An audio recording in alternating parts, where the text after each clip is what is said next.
there, welcome to the Focus Podcast with Tara Lee. This is the place where we talk about real life, real relationships, and how to grow through it all. If you're looking for simple mindset shifts, better communication, and deeper connections, you're in the right spot. Let's dive in.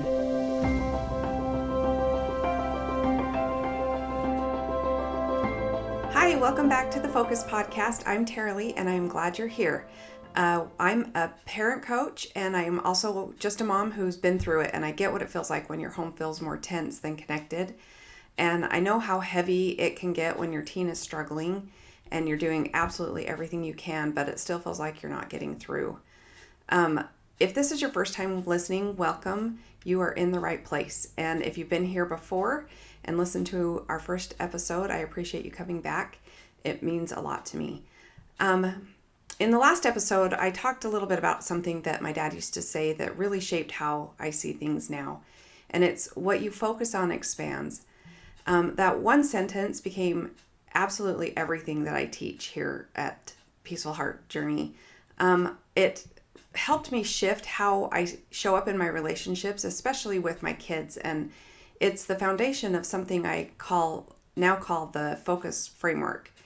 Today, I want to walk you through it, and we'll talk about what that is and why it matters and how you can use it, especially when your teen is struggling emotionally. Because let's be honest, mental health challenges are everywhere right now. Anxiety and depression are really, and burnout is really just something that teens now are carrying around a lot, and so are we as parents. This episode is really to give you something solid to stand on, and hopefully when things feel uncertain, this will be something that you can come back to. So let's get into it here. So what FOCUS stands for? FOCUS stands for facts first, own your thoughts, choose your feelings, understand your actions, and shape your results. So let's start with F, facts first. This one is huge. So if you're like most parents I talk to, this will hit home real quick. Here's what I mean by facts first. Our brains are story makers. We don't just see something, we instantly start interpreting it. Let's say our teen rolls their eyes at us. Your brain instantly goes to, they're being very disrespectful. I bent over backwards for them all the time, and this is how they treat me. But here's where we can pause for a second. What is the actual fact? The fact is that they rolled their eyes. That's it. Everything else is the story that we have attached to that fact. When we take that story and we treat it like the truth, it pulls us into reactions that really don't help at all. So I'll give you a quick story from my own life. A few months ago, one of my kids came home and I said, "Hey, how was your day?" And they mumbled something, grabbed a snack, and then disappeared into their room. Like no eye contact, no smile, nothing. And my brain immediately went to, oh great, they're mad at me, or what did I do now? And man, they're being so rude. But instead of acting on that, I stopped and asked, okay, what do I actually know right now? The fact was that they came home and went into the room. That was it. So once I peeled back the story that I was telling myself, and I realized that they actually looked exhausted, not mad, just kind of done for the day. And later when I checked in, I gave them a little space, and later I checked in and I said, "Hey, you seem pretty wiped when you came home. Did you have a rough day?" And they just melted, and that opened the door to a really honest conversation. And if I'd have gone into the story that I had created in my head that they were being disrespectful or mad at me or something, this conversation that we had never would have happened. And so here's what I offer to you. Next time something triggers you with your kid, pause and ask yourself, what's the actual fact? And then what's the story that I'm adding to this? And that little pause can shift the entire tone of how you respond. So this next part, own your thoughts. This part is where things get really real. And honestly, this is where the power lies. Here's the deal. The thoughts we think, they shape everything. not just how we feel, but how we show up, how we speak to our kids and how we interpret their behavior, how they experience us in return. So let's try this. Think about a moment when your teen didn't listen, or at least it felt like they weren't listening. Now imagine the thought that comes along with that. The thought could be, my teen never listens to me. My kid, has got water in his ears or whatever, But what comes to your body? What comes up when you think of that thought? I think frustration or defeat or maybe even resentment or anger. But maybe try this thought instead, that my teen is still learning and I get to be their guide. So you feel that shift, you feel that same situation, but a completely different energy with those two thoughts. I remember a time when one of my teens was in a really rough spot emotionally, and nothing I said seemed to land. Every conversation ended in an argument or just plain silence. And I caught myself thinking that I'm failing. I don't know what to do anymore. I don't know how to help. And that thought had me completely spinning, and it caused me to pull away emotionally, which only made things even worse. And one night I sat down and I asked myself, okay, what story am I believing right now? And the truth was that I wasn't failing. I was showing up every single day and I cared deeply, but I just needed the story to shift from I'm failing to I'm figuring this out. And, as I go, I don't know what I'm doing, but that's okay. And that one shift helped me to lean back into things instead of just checking out completely. And so I want to offer this to you. If you notice yourself stuck in a cycle of negative thoughts, pause and ask these questions. What am I thinking right now? And is this thought actually true? And is it helping me connect, or is it pushing me further away? You don't have to believe every single thought that your brain offers to you. You get to question those thoughts, and you get to choose which ones you want to keep. And when you choose thoughts that create connection instead of disconnection, that's where you'll begin to see everything shift. So the next thought is to choose your feelings. Choose your feelings.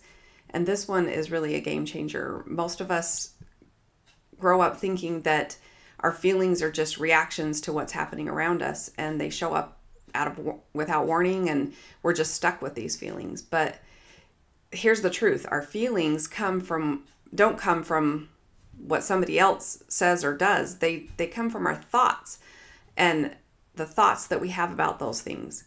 So let me give you an example. Not long ago, I texted one of my older kids, and just to kind of check in and see how they were doing, and nothing serious, just thinking about you. How's your day going?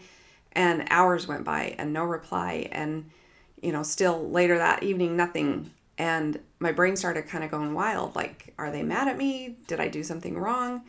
And suddenly I kind of felt hurt and, maybe a little rejected, maybe a little resentful. And then I stopped and I asked myself, okay, what is this thought that's creating this feeling right now? Because I didn't like that feeling at all.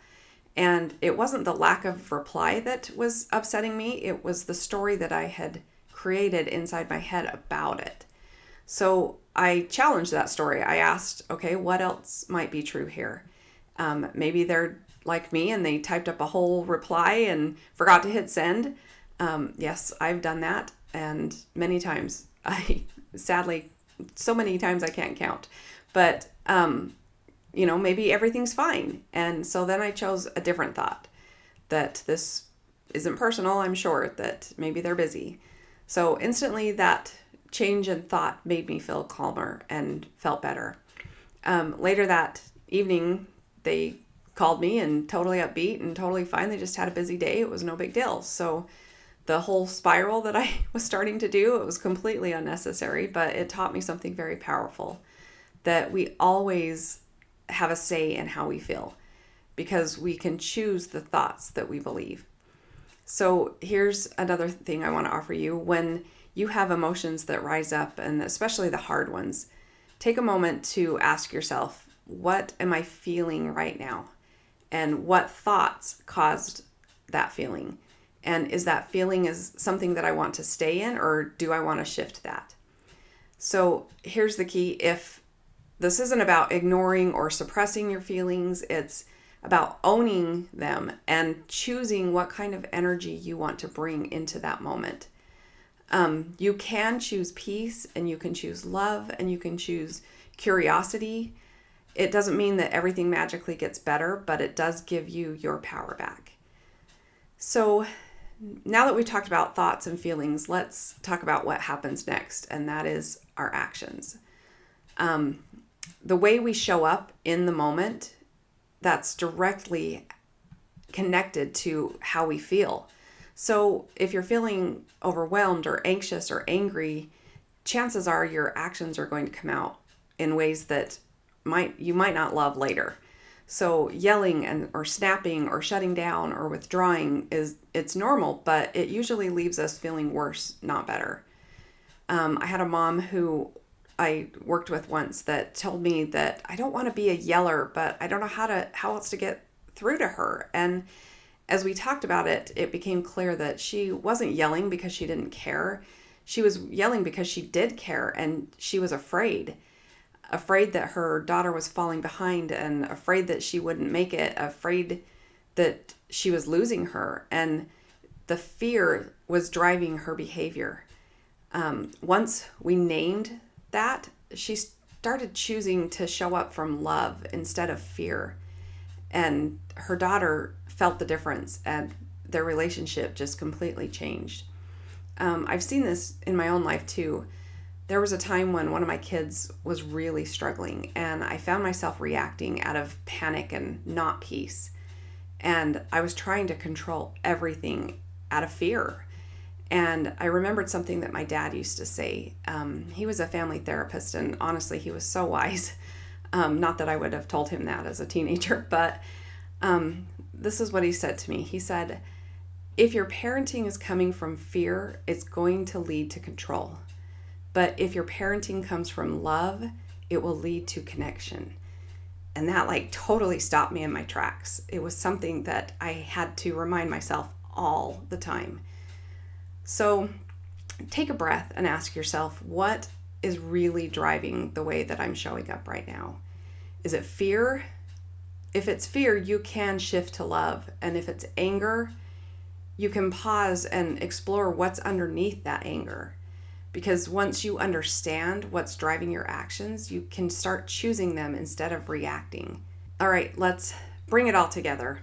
Next, we have shape your results. So this is really where the magic happens. It's because it's everything that we've talked about. It leads right here, your results. You cannot control your teen, and you can't force them to behave or talk in a certain way. But what you can control is how you show up. And that changes everything. So think about it. If you walk into a room carrying stress and frustration, that energy just spreads. And it makes everything feel heavy. But when you walk into a room calm and with presence and with even with a moment of curiosity, that shifts the entire atmosphere. A few weeks ago, I was having one of those days where everything was just go, go, go. Work, errands, dinner, laundry, everything was just nonstop.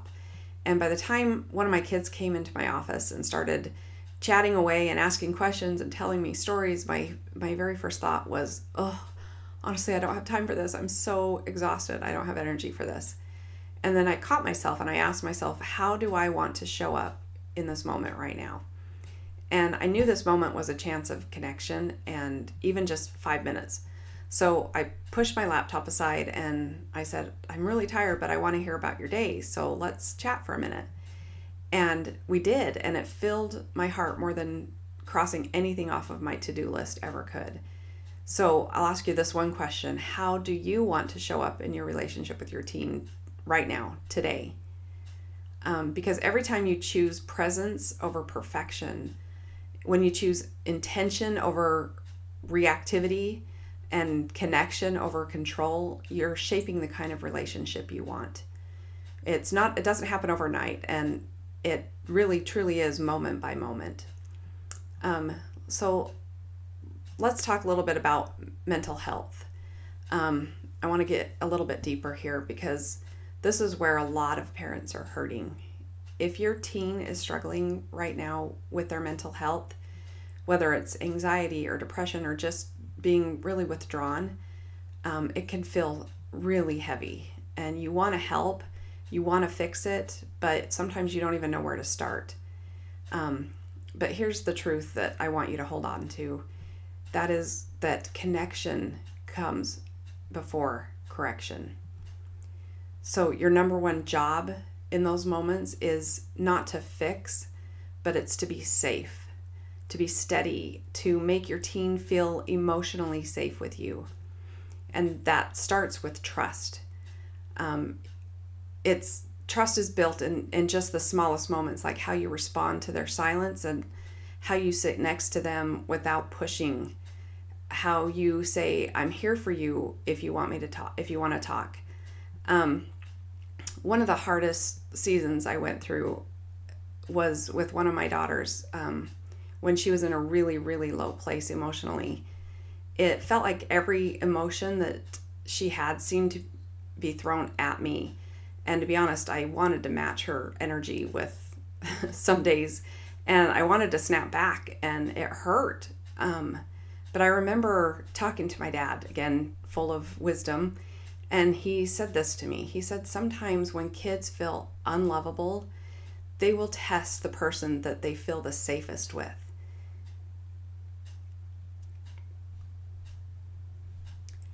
They want to know, will you still love me at my worst? That hit me hard. It still hits me hard today. It changed everything in my relationship with that child. Sometimes when kids feel unlovable, they test the person that they feel the safest with, and they want to know, will you still love me at my worst? We have to show up with safety for them.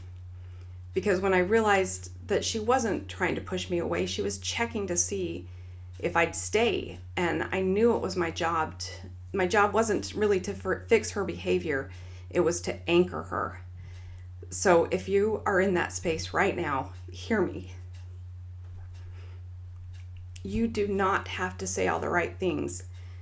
You just need to keep showing up with love. Okay, I had to take a moment to pause there. Sorry, I will edit this out. Maybe. I get a little emotional sometimes when I'm discussing some of these things because I remember how hard it can be. But here's what you can say. You can say, yeah, I see, that makes sense why you would feel that way. Or, you're not alone in this. Let them know I'm here, even if you don't feel like talking right now. Little things like this build trust, and that's how nervous systems calm, and that's how connections grow, and that's the first step towards healing.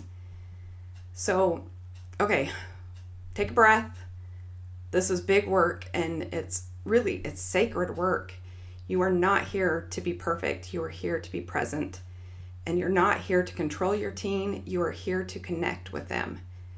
And when you focus on what you can control, your thoughts, your feelings, your actions, you create a space for a whole new dynamic to unfold. So before your next interaction with your teen, pause and ask, how do I want to show up? And let that guide you. And remember, what you focus on expands. If this episode helped you, hit subscribe so you don't miss the next one. I'll be diving deeper into that very first piece of my framework, facts first, with more tools and examples to help you stop jumping to conclusions that create conflict. And if you want more support, grab my free guide, Parenting with Confidence. It's linked on the banner of my website. And you can also visit me anytime at peacefulheartjourney.com to learn more about my coaching programs or to set up a consultation with me. Thank you for spending time with me today. You've got this. I'm here to support you every step of the way. Thanks for hanging out with me today on the Focus Podcast. If something stood out or helped you in some way, feel free to share it or leave a quick review. It means a lot. Keep showing up, keep growing, and I'll catch you in the next episode.